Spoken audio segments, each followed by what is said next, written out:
युद्धशास्त्राचे काही नियम असतात, राजकारणातही तसे काही नियम असतात असं आम्हाला वाटतं. मुळात एखाद्या योद्ध्यासोबत जेव्हा तुम्ही भिडता तेव्हा त्याच्या कुटुंबियांवर हल्ले करायचे नसतात. मी इतक्या वर्षामध्ये एकनाथ शिंदेंच्या बद्दल मी असंख्य वेळा बोलले असेल, पण सन्मान्य लता वहिनी यांच्या संबंधाने आम्ही कधीही चुकूनही चकार शब्द बोललो नाही. अगदी हाच नियम आम्ही जवळपास सगळ्या नेत्यांच्या घरात आणि त्यांच्या कुटुंबियांबद्दल वापरला. आज मर्यादा पुरुषोत्तम प्रभू श्रीरामाची जयंती आहे, रामनवमी आहे, परंतु मर्यादा कशाशी खातात हे ज्या म्हात्रेबाईंना माहीत नाही. खरं तर मी एक लेवल पाळून असते की कुणावर बोलायचं आणि कुणावर नाही बोलायचं याचे माझे काही मी नियम तारतम्य ठेवलेला आहे. पण हे एकदा नाईलाजाने सांगावं लागेल की विधान परिषदेला डोळ्यासमोर ठेवून आम्ही कसे शिंदेंचे स्वयंघोषित निकटवर्तीय आहोत हे दाखवण्याचा प्रयत्न सभागृहामध्ये नीलम गोरे आणि सभागृहाच्या बाहेर म्हात्रेंकडून चालवला जात असेल तर दोघींच्याही हे लक्षात यावं.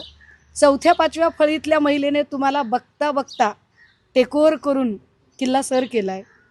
तुम्ही आत्ता काय करताय हे सगळं?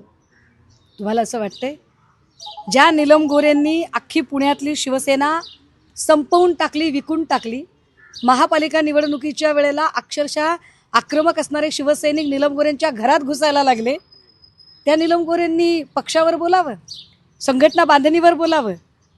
नीलम गोरे तुम्ही काय म्हणालात की 3 दिवस आता मला ट्रोल केलं जाईल, तुमच्या लक्षात येते का? लोकांनी तुम्हाला ट्रोल करण्या इतकं सुद्धा खिचगिंतीत धरलं नाही.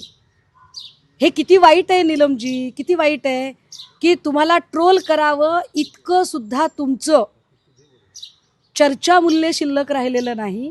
तुमचं उपयोगिता उपद्रव्य मूल्य किती शून्यवत ठरलेलं आहे हे त्यातनं तुम्हाला कळलं असेल. राहिला प्रश्न पाण्याचा, ज्यावरती फार बोललं जाते. दारणा धरणातनं मिरगाव गावला पाणी द्यायचं होतं. पाणी कुणालाही कुणीही मागू शकतं. अगदी एखाद्या कैद्याने पाणी मागितलं आणि जेलरने पाणी दिलं याचा अर्थ कैद्याच्या गुन्ह्यामध्ये जेलर सहभागी असं होत नाही. मुळात मिरगाव गावच्या ग्रामस्थांनी पाण्याची मागणी केली. तत्कालीन जलसंपदा मंत्री जयंतरावजी पाटील यांच्या मंत्रिमंडळाच्या उपविभागीय समितीत निर्णय झाला.